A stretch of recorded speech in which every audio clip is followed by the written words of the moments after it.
Bonsoir à toutes et à tous, je suis ravie de vous retrouver pour cette nouvelle édition de Voyage au bout de la nuit. On est ensemble ce soir pour quelques heures de lecture. Je continue pour vous cette nuit une œuvre de Guy de Maupassant qui s'intitule Pierre et Jean. L'histoire d'un couple de commerçants parisiens, monsieur et madame Roland, qui décident donc de quitter Paris pour aller s'installer en Haute-Normandie, au Havre. Et qui ont deux fils, Pierre et Jean, qui sont tous les deux très différents l'un de l'autre et qui sont très différents et qui en plus de cela ne s'aiment pas, enfin ne s'entendent pas. Et ils vont vivre plus ou moins paisiblement jusqu'au jour où un coup de théâtre se produit et on apprend qu'un vieil ami fortuné des Roland va laisser toute sa fortune en mourant à Jean. Alors, pourquoi Jean et seulement Jean? C'est d'ailleurs autour de cela que l'intrigue va se nouer. Et bien sûr, on retrouve des thèmes qui sont chers à Guy de Maupassant, avec cette tragédie, vous verrez, très réaliste, concise, néanmoins cruelle, sous fond de paysages normands à perte de vue, avec son ciel étrange, gris, énigmatique, jamais figé et source d'inspiration, comme on le sait, pour de nombreux adeptes du mouvement impressionniste. Je continue tout de suite pour vous la lecture. Avant cela, n'oubliez pas qu'on vous invite à réagir dès à présent avec le hashtag de l'émission, tout simplement, qui s'affiche en bas de votre écran, hashtag VBN, sur ce très belle soirée avec nous sur C8.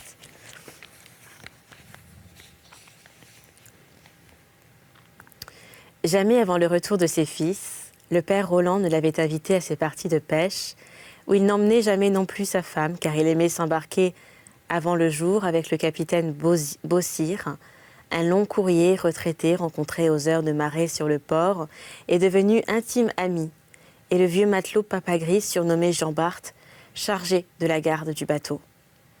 Or, un soir de la semaine précédente, comme Madame Rossémilly, qui avait dîné chez lui, disait « ça doit être très amusant la pêche », l'ancien bijoutier, flatté dans sa passion et saisi de l'envie de la communiquer, de faire des croyants à la façon des prêtres, s'écria « Voulez-vous y venir ?»« Mais oui. »« Mardi prochain ?»« Oui, mardi prochain. »« Êtes-vous femme à partir à 5 heures du matin ?» Elle poussa un cri de stupeur. « Ah, mais non, par exemple. » Il fut désappointé, refroidi, et il douta tout à coup de cette vocation. Il demanda cependant « À quelle heure pourriez-vous partir ?»« À 9 heures. »« Pas avant ?»« Non, pas avant. C'est déjà très tôt. » Le bonhomme hésitait.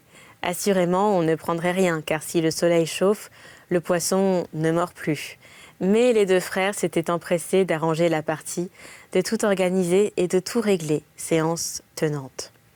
Donc, le mardi suivant, la perle avait été jetée l'ancre sous les rochers blancs du cap de la Hève, et on avait pêché jusqu'à midi, puis sommeillé, puis repêché sans rien prendre.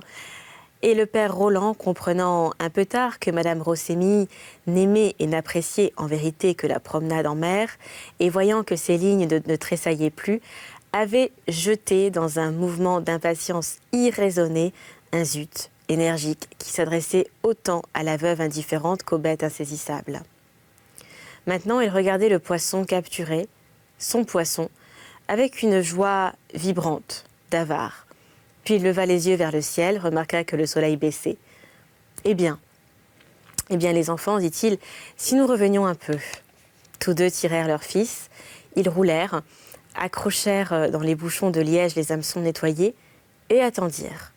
Roland s'était levé pour interroger l'horizon à la façon d'un capitaine. « Plus de vent, dit-il, on va ramer les gars. » Et soudain, le bras allongé vers le nord, il ajouta « Tiens, le bateau de Southampton. » Sur la mer plate, tendue comme une étoffe bleue, immense, luisante, aux reflets d'or et de feu, s'élevait là-bas dans la direction indiquée, un nuage noirâtre sur le ciel rose. Et on apercevait au-dessous le navire qui semblait tout petit de si loin. Vers le sud, on voyait encore d'autres fumées, des fumées nombreuses, venant toutes faire la jetée du Havre, dont on distinguait à peine la ligne blanche et le phare, droit comme une corne sur le bout. Roland demanda « N'est-ce pas aujourd'hui que doit entrer la Normandie ?» Jean répondit « Oui, papa. Donne-moi ma longue vue, je crois que c'est elle, là-bas. » Le père déploya le tube de cuivre, l'ajusta contre son œil, chercha le point, et soudain, ravi d'avoir vu. « Oui, oui, c'est elle, je reconnais ces deux cheminées. Voulez-vous regarder, Madame Rosémille ?» Elle prit l'objet qu'elle dirigea vers le transatlantique lointain, sans parvenir sans doute à le mettre en face de lui, car elle ne distinguait rien, rien que du bleu, avec un cercle de couleurs, un arc-en-ciel tout rond, et puis des choses bizarres, des espèces d'éclipses qui lui faisaient tourner le cœur. Elle dit en rendant la longue vue « D'ailleurs, je n'ai jamais su me servir de cet instrument-là. Ça mettait même en colère mon mari qui restait des heures à la fenêtre à regarder passer les navires. » Le père Roland, vexé, reprit « Ça doit tenir à un défaut de votre œil car ma lunette est excellente. » Puis il l'offrit à sa femme. « Veux-tu voir ?»« Non, merci. Je sais d'avance que je ne pourrai pas. » Madame Roland, une femme de 48 ans et qui ne les portait pas, semblait jouir plus que tout le monde de cette promenade de cette fin de jour. Ses cheveux châtains commençaient seulement à blanchir. Elle avait un air calme et raisonnable, un air heureux et bon qui plaisait à voir. Selon le mot de son fils Pierre, elle savait le prix de l'argent, ce qui ne l'empêchait point de goûter le charme du rêve. Elle aimait les lectures, les romans, les poésies, non pour leur valeur d'art, mais pour la songerie mélancolique et tendre qu'ils éveillaient en elle. Un vers, souvent banal, souvent mauvais, faisait vibrer la petite corde, comme elle disait, qui lui donnait la sensation d'un désir mystérieux presque réalisé. Et elle se complaisait à ces émotions légères qui troublaient un peu son âme bien tenue comme un livre de contes. Elle prenait, depuis son arrivée au Havre, un embonpoint assez visible qui alourdissait sa taille autrefois très souple et très mince. Cette sortie en mer l'avait ravie. Son mari, sans être méchant, la rudoyait comme rudoie sans colère et sans haine les despotes en boutique pour qui commander équivaut à jurer. Devant tout étranger, il se tenait. Mais dans sa famille, il s'abandonnait et se donnait des airs terribles, bien qu'il eût peur de tout le monde. Elle, par horreur du bruit des scènes, des explications inutiles, cédait toujours et ne demandait jamais rien. Aussi n'osait-elle plus depuis bien longtemps prier Roland de la promener en mer. Elle avait donc saisi avec joie cette occasion, et elle savourait ce plaisir, rare et nouveau. Depuis le départ, elle s'abandonnait tout entière, tout son esprit et toute sa chair à ce doux glissement sur l'eau. Elle ne pensait point, elle ne vagabondait ni dans les souvenirs ni dans les espérances. Il lui semblait que son cœur flottait comme son corps sur quelque chose de moelleux, de fluide, de délicieux, qui la berçait et qui l'engourdissait. Quand le père commanda le retour. « Allons, en place pour la nage !» Elle sourit en voyant ses fils, ses deux grands-fils, ôter leurs jaquettes et relever sur leurs bras nus les manches de leur chemise. Pierre, le plus rapproché des deux femmes, prit l'aviron de tribord. Jean, l'aviron de bâbord. Ils attendirent que le patron criât « Avant, partout !» car il tenait à ce que les manœuvres fussent exécutées régulièrement. Ensemble, d'un même effort, ils laissèrent tomber les rames puis se couchèrent en arrière en tirant de toute leur force. Et une lutte commença pour montrer leur vigueur. Ils étaient venus à la voile, tout doucement, mais la brise était tombée et l'orgueil de mâle des deux frères s'éveilla tout à coup à la perspective de se mesurer l'un contre l'autre.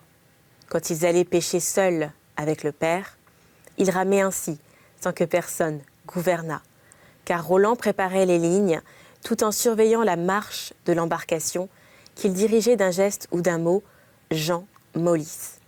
« À toi, Pierre Souque !» Ou bien, il disait, « Allons le un, allons le deux, un peu d'huile de bras. » Celui qui rêvassait tirait plus fort, celui qui s'emballait devenait moins ardent, et le bateau se redressait. Aujourd'hui, ils allaient montrer leurs biceps. Les bras de Pierre étaient velus, un peu maigres, mais nerveux. Ceux de Jean gras et blanc, un peu rose, avec une bosse de muscles qui roulait sous la peau.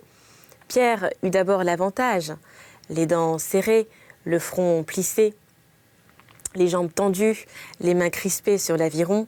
Il le faisait plier dans toute sa longueur à chacun de ses efforts. Et la perle s'en venait vers la côte.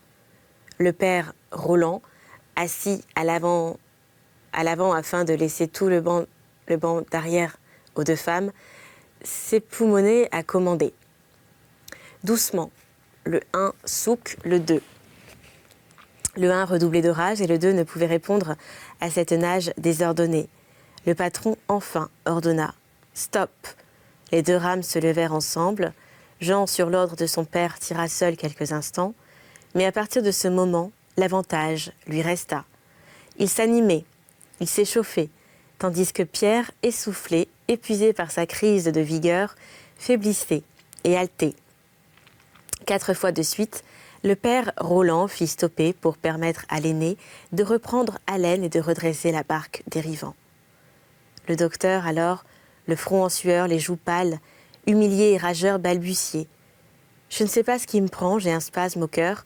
J'étais très bien partie et cela m'a coupé les bras. » Jean demandait « Veux-tu que je tire seul avec les avirons de couple ?»« Non, merci, cela passera. » La mère, ennuyée, disait « Voyons, Pierre, à quoi cela rime-t-il de se mettre dans un état pareil? Tu n'es pourtant pas un enfant. » Il haussait les épaules et recommençait à ramer. Madame Rossémini semblait ne pas voir, ne pas comprendre, ne pas entendre. Sa petite tête blonde, à chaque mouvement du bateau, faisait en arrière un mouvement brusque et joli qui soulevait sur les tempes ses fins cheveux. Mais le père Roland cria « Tenez, voici le prince Albert qui nous rattrape. » Et tout le monde regarda. Long, bas, avec ses 2 cheminées inclinées en arrière, ses 2 tambours jaunes ronds comme des joues, le bateau de Southampton arrivait à toute vapeur, chargé de passagers et d'ombrelles ouvertes, ses roues rapides, bruyantes, battant l'eau qui retombait en écume, lui donnaient un air de hâte, un air de courrier pressé. Et l'avant tout droit coupait la mer en soulevant 2 lames minces et transparentes qui glissaient le long des bords. Quand il fut tout près de la perle, le père Roland leva son chapeau. Les 2 femmes agitèrent leurs mouchoirs et une demi-douzaine d'ombrelles répondirent à ses saluts en se balançant vivement sur le paquebot qui s'éloigna, laissant derrière lui, sur la surface paisible et luisante de la mer, quelques lentes ondulations. Et on voyait d'autres navires coiffés aussi de fumée, accourant de tous les points de l'horizon vers la jetée courte et blanche qui les avalait comme une bouche, l'un après l'autre. Et les barques de pêche, et les grands voiliers, aux mâtures légères glissant sur le ciel, traînés par d'imperceptibles remorqueurs, arrivaient tous, vite ou lentement, vers cet ogre dévorant qui, de temps en temps, semblait repu et rejetait vers la pleine mer une autre flotte de paquebots, de briques, de goélettes, de 3 mâts, chargés de ramures emmêlées. Les steamers hâtifs s'enfuyaient à droite, à gauche, sur le ventre plat de l'océan, tandis que les bâtiments à voile, abandonnés par les mouches qui les avaient halés, demeuraient immobiles.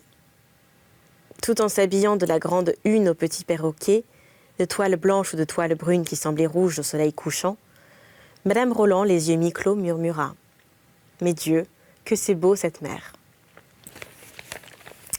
Madame Rossémini répondit avec un sourire prolongé qui n'avait cependant rien de triste. « Oui, mais elle fait bien du mal quelquefois. » Alors, Roland s'écria « Tenez, voici la Normandie qui se présente à l'entrée. Est-elle grande ?» Puis il expliqua la côte en face, là-bas, de l'autre côté de l'embouchure de la Seine. 20 kilomètres cette embouchure, disait-il.